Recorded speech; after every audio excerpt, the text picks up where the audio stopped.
আগামী বছর দিল্লিতে বিধানসভা ভোটে একা লড়াইয়ের বার্তা আপ প্রধান অরবিন্দ কেজরিওয়ালের। রাজধানীতে ৭০টি বিধানসভা আসনে আপ বিজেপি কংগ্রেসের ত্রিমুখী ভোট যুদ্ধ দেখা যাবে। ফেব্রুয়ারিতে দিল্লি বিধানসভা ভোটে কংগ্রেসের সঙ্গে গাঁটছড়া বাঁধবে না আপ। লোকসভা ভোটে কংগ্রেস আপ জোট বাঁধলেও 7টি আসনে জিতে নেয় বিজেপি। আপকে পাল্টা খোঁচা দিয়ে সমঝোতার নারাজ কংগ্রেসও। विधानसभा चुनावों की अब सुगबुगाहट शुरू हो गई है। गठबंधन की लगातार बातें चल रही हैं, तो क्या दिल्ली में कोई गठबंधन नहीं होगा? ऐसी सरकार जिसका खामियाजा सही मायने में पूछा जाए तो हमने लोकसभा में झेला। जो वादे हैं इनके, जो इनकी बातें थी, वो पूरी तरीके से किसी भी प्रकार से लागू नहीं कर पाए। दिल्ली की जनता आज इस सरकार से कहीं ना कहीं परेशान नजर आ रही है। हाई एंटी इनकम्बेंसी इनके अगेंस्ट है। ऐसे में हम किसी भी प्रकार का कोई समझौता उनके साथ नहीं चाहते। ভাগবতের জনসংখ্যার সওয়াল, নাগপুরে মোহনের মন্তব্য। সমাজ রক্ষায় জনসংখ্যা বৃদ্ধির সওয়াল সংঘ प्रधानेर। संख्येचा उल्लेख झाला, जनसंख्या कमी होते फार चिंता आहे। चिंतेचा विषय आहे याचं कारण हे शास्त्र, लोकसंख्या शास्त्र जे आधुनिक ते असं सांगतं की 2.1च्या खाली जायला लागलो तर तो समाजच नष्ट होतो, पृथ्वीच्या पाठीवर तो राहत नाही। कोणी त्याला मारेल असं नाही, तो काही नसलं संकट तरी तो समाज नष्ट होतो, पुढे चालत नाही। अनेक भाषा अशा नष्ट झाल्या, अनेक समाज असे नष्ट झाले। 2.1च्या खाली येतं का आपल्या देशाची जनसंख्या नीती 1998 वगैरे मध्ये ठरली का 2002 मध्ये ठरली, साल माहित नाही मला, पण त्याच्यातही असं सांगतात की 2.1च्या खाली नको। 2.1 म्हणजे 0.1 तर माणूस जन्मत नाही ना कधी, 2 पेक्षा जास्ती पाहिजे, 3 पाहिजे कमीत कमी, तसं शास्त्र सांगतं। पण ही संख्या ही याकरता महत्वाची आहे की टिकलं पाहिजे की नाही। বাংলাদেশের পরিস্থিতি নিয়ে উদ্বেগ নদিয়ার ইসকনের। বাংলাদেশের সংখ্যালঘুদের পাশে থাকার বার্তা মায়াপুর ইসকনের। নাম সংকীর্তনের মাধ্যমে বাংলাদেশকে বার্তা মায়াপুর ইসকনের। এই হরিনামের মাধ্যমে এবং অহিংস উপায়ে এর প্রতিবাদ করা হচ্ছে এবং বিশ্বের বিভিন্ন শাখা কেন্দ্রটি করা হচ্ছে এবং সমস্ত বুদ্ধিজীবী, সুশীল সমাজ এবং যারা মানব দরদী, মানব বন্ধু, চৈতন্য ফলোয়ার্স বা অন্যান্য যেসব মানুষ দেশ হিতৈষী, তাদের সকলের কাছে আবেদন, এই অন্যায় অবিচার, দুর্বলের প্রতি সবলের দ্বারা যে অত্যাচার, সেটি বন্ধ হোক। আজ নিউজরুম লাইভ শেষ করব একটা ভালো খবর দেখিয়ে। নকশি কাঁথার মাঠ নয়, নকশি কাঁথার বাড়ি। 200-র বেশি কাঁথা দিয়ে মোড়া বাড়ি। কাঁথার মধ্যে শিল্পীদের কাহিনী। শান্তিনিকেতনের সুভাষপল্লীতে অভিনব প্রদর্শনী দেখুন। কেহ কেহ নাকি গভীর রাত্রে দেখেছে মাঠের পরে মহাশূন্যেতে উড়িয়াছে কেবা নকশি কাঁথাটি ধরে। নকশি কাঁথা, কাঁথার মধ্যেই নানান নকশা, তার মধ্যেই গল্প।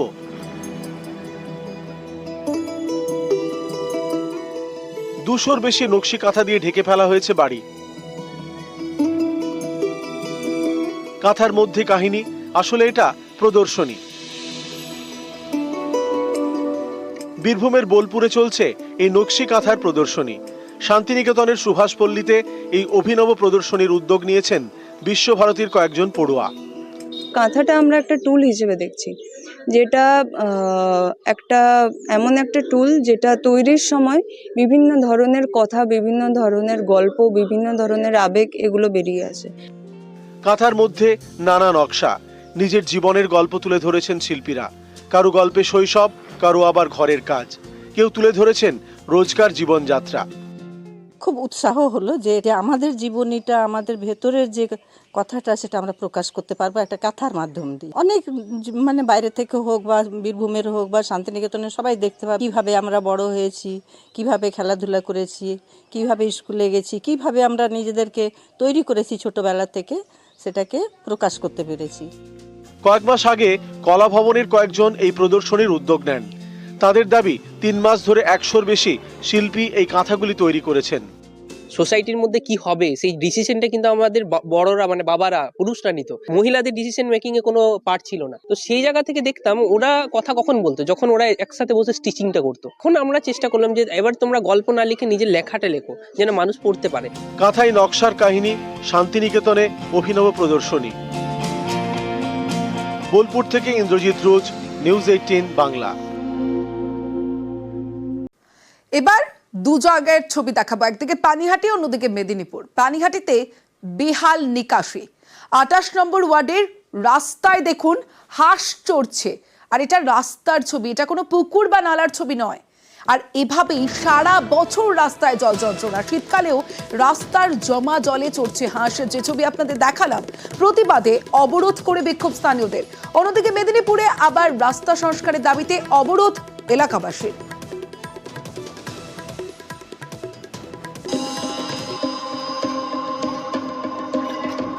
কোথাও রাস্তার জমা জলে চড়ছে হাঁস, কোথাও রাস্তা সংস্কারের দাবিতে রাস্তা অবরোধ। দুই জেলার দুই ছবি।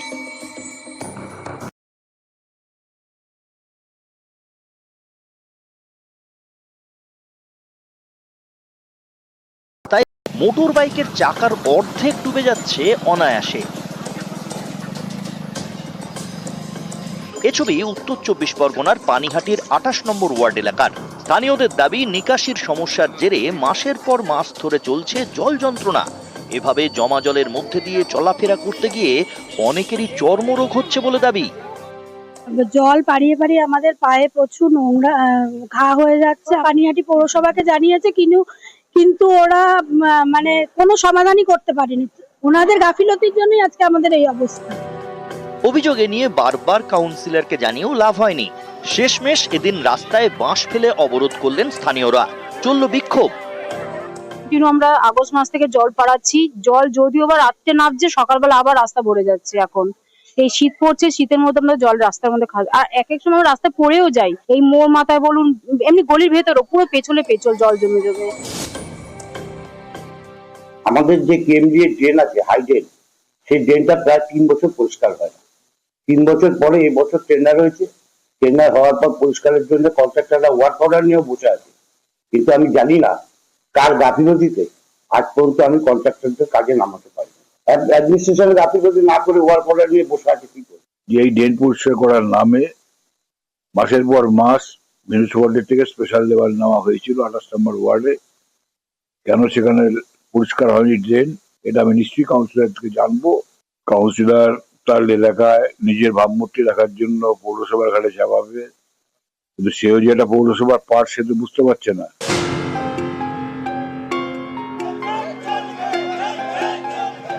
রাস্তা সংস্কারের দাবিতে রাস্তা অবরোধ মেদিনীপুর সদর ব্লকের পাঁচখুড়ি এলাকা। অভিযোগ, এখানকার প্রায় 5 থেকে 7 কিলোমিটার রাস্তা দীর্ঘদিন ধরে বেহাল। বিভিন্ন জায়গায় আবেদন জানিয়েও কাজ হয়নি। অবশেষে এদিন পথে নামলেন এলাকাবাসী। বাঁশ বেঁধে টায়ার জ্বালিয়ে করলেন অবরোধ। দাবি একটাই, রাস্তার সংস্কার।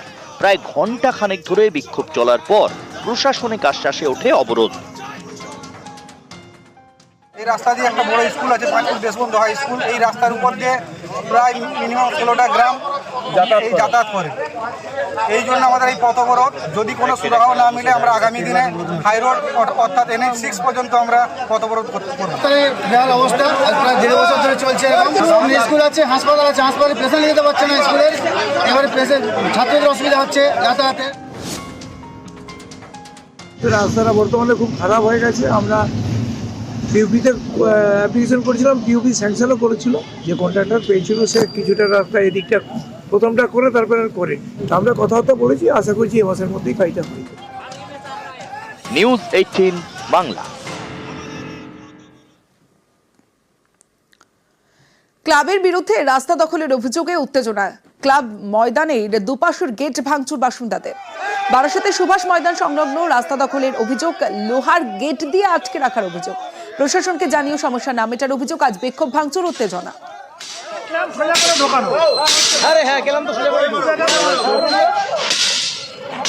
পল্লী সাধারণ মানুষেরা আগে এই রাস্তা দিয়ে হাঁটতাম, কিন্তু যেহেতু এই রাস্তাটা বন্ধ করা হয়েছে বলে এসডিও সাহেব এবং পিএলআরও সাহেবের সঙ্গে কথা বলেছে, তারা রিকোয়েস্ট করেছে ক্লাবকে, ক্লাবের কোনো ভূমিকা নেই, যার জন্য আমরা আজকে সাধারণ মানুষ সবাই একত্রিত হয়েছি। এই রাস্তাটাকে আমরা আবার ফিরে পেতে চাই। এটা কেন হচ্ছে? আমাদের কোনো প্রোগ্রাম হতে দিচ্ছে না, খেলার মাঠ করে নিচ্ছে, কেন এটা হবে? এর জন্য যেখানে যেতে হবে আমরা সেখানে যাবো, কিন্তু আমরা চাই ওপেন করতে। আমাদের ছোট বাচ্চা টাচ্চা নিয়ে আমরা ওই রোডে যেতে পারবো না, আমরা এটাই রোড ছিল, থাকবে। ওখানে যে রাস্তা ছিল এটা আমাদের জানা ছিল না, কে বা তারা উৎসাহিত হয়ে এটা রাস্তার জন্য করছে আমি জানি না, কিন্তু আমরা দ্বারস্থ হয়েছি। মিউনিসিপ্যালিটি আমাদের আগে জানিয়েছিল, আমরা কোর্টের দ্বারস্থ হয়েছি, কোর্ট থেকে যে নির্দেশ বেরোবে সেই মতো আমরা কাজ করবো।